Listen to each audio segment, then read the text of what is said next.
Hey everyone, here we are all the way up to day 16. All right, so we made it to the last week and down to our last couple of topics here. Thank goodness. All right, so remember that your homework number 4, if you're watching this in real time, homework number 4 is due today.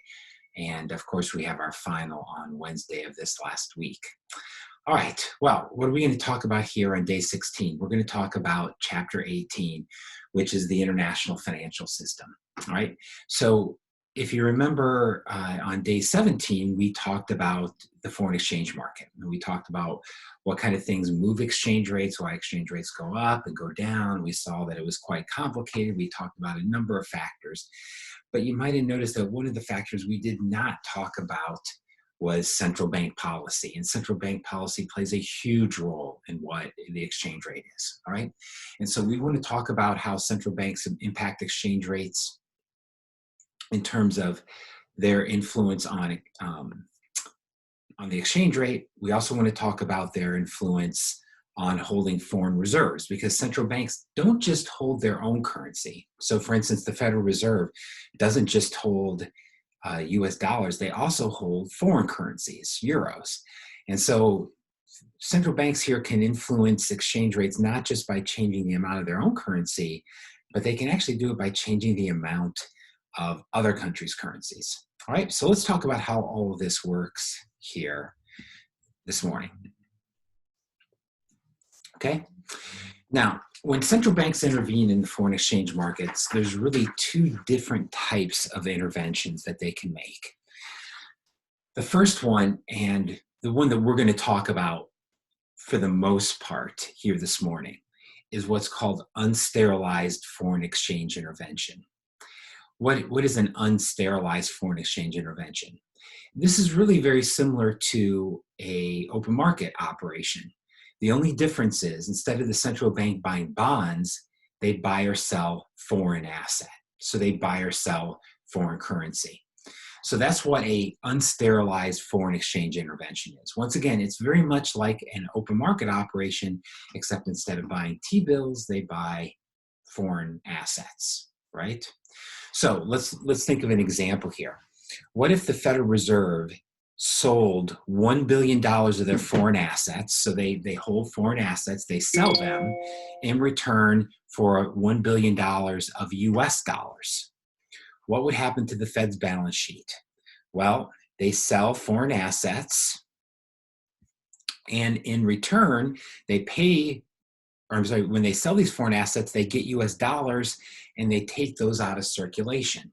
So deposits with the Fed go down by $1 billion, right? You'll notice, once again, this is very much like an open market sale. The only difference here is, instead of selling assets, right, securities, what the Fed Reserve is doing is selling foreign assets. Now, the question is, how does this impact the value of the dollar? And we really have to appeal to what we talked about on our last lecture about the things that impact the value of an exchange rate. Specifically, when the money supply falls, it's got to be true that the demand for dollars rise, right? When the money supply falls, the demand for dollars rise. Why? Because when the money supply falls, interest rates in the US rise, okay?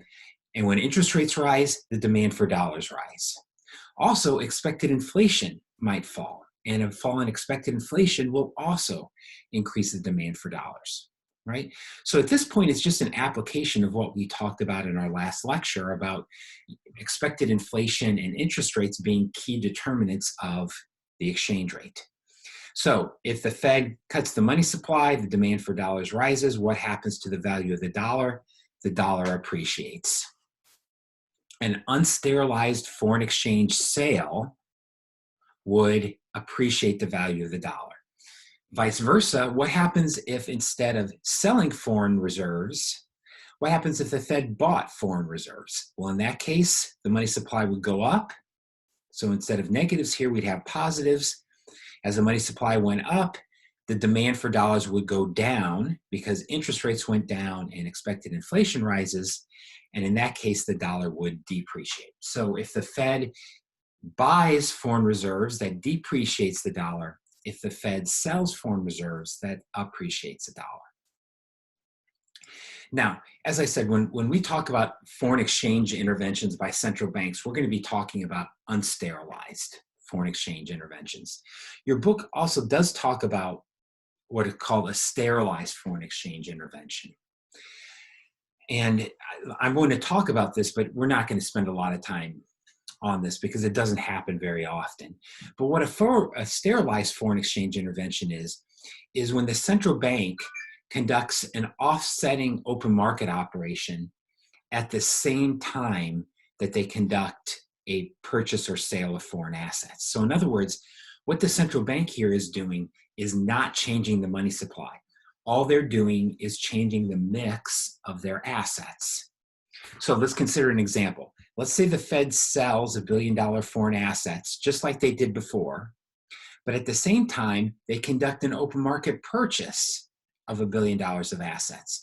So all they're really doing is selling foreign assets and buying government bonds. Notice that they're just changing the mix, right? They're changing the mix of their assets, but there's no impact on the monetary base, right? There's no impact on the monetary base because the Fed hasn't created new money when they do this. They just trade one asset for another asset. So in this case, the money supply doesn't change. And in this case, it would have no impact on the exchange rate, right? It'd have no impact on the exchange rate. Why would a central bank do this? Well, a central bank might choose to do this because they just want to change the mix of assets in their portfolio, right? Maybe the Fed decides that they need to hold more foreign assets or maybe less foreign assets, right? There's a lot of technical reasons why the Fed might be doing this. It's quite also possible that the Fed oftentimes conducts operations to help other central banks out. So one of the things that the Fed has been doing during this pandemic is many central banks have seen a big increase in their demand for dollars, right? They have all of these needs, right? So you think about a country like, let's just take India, for instance. It has some significant needs. It has some significant needs to purchase foreign goods, such as medical supplies. That increase in demand for dollars, really what the Federal Reserve wants to do is they want to help India out. They want to try to help make sure that they have enough dollars to make the purchases. So what could the Fed do? The Fed could buy Indian assets in return for US dollars. And that is an unsterilized intervention. They haven't changed the money supply.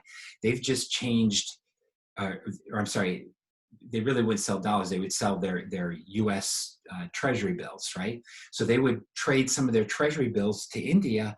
In return, they would get some Indian assets. India can then sell those bonds if they want for money or do whatever they want with them, right? In that case, the Fed hasn't changed the monetary base. They've just changed the mix of their assets. So every once in a while, central banks will conduct, sterilized foreign exchange interventions. But for our purposes, we're going to focus more on the unsterilized. In other words, when a central bank changes their amount of foreign reserve holdings at the same time that they change the monetary base, right? That's going to be the example that we focus on here. As a practical matter, the Federal Reserve doesn't conduct a lot of foreign exchange interventions. Why? Because we're the US and we have the dollar. And as we're going to talk about a lot in this lecture, the dollar is special. In many ways, because the dollar is so special, the Fed doesn't have to worry about the dollar exchange rate. We make other countries worry about the dollar exchange rate. And so the Fed doesn't really do this very often, but occasionally they do. And they have been doing some of this, as I said, during the pandemic, not so much for our own account, but for other countries who have seen the change in their need for dollars and dollar assets have changed. The Fed will often conduct these operations to try to do what they can for the international monetary system. But as a practical matter, this is rarely done. It's done in New York, right? So just like there's an open market desk, right next to the open market desk is the FX desk at the Federal Reserve, where the Federal Reserve can conduct these trades. So that's kind of the mechanics of how open market operations work. Now let's kind of back up here and take a bigger picture look at, well, then how how do exchange rates fit into the big picture about international capital flows and trade balances, right? So we'll talk about that in the next section.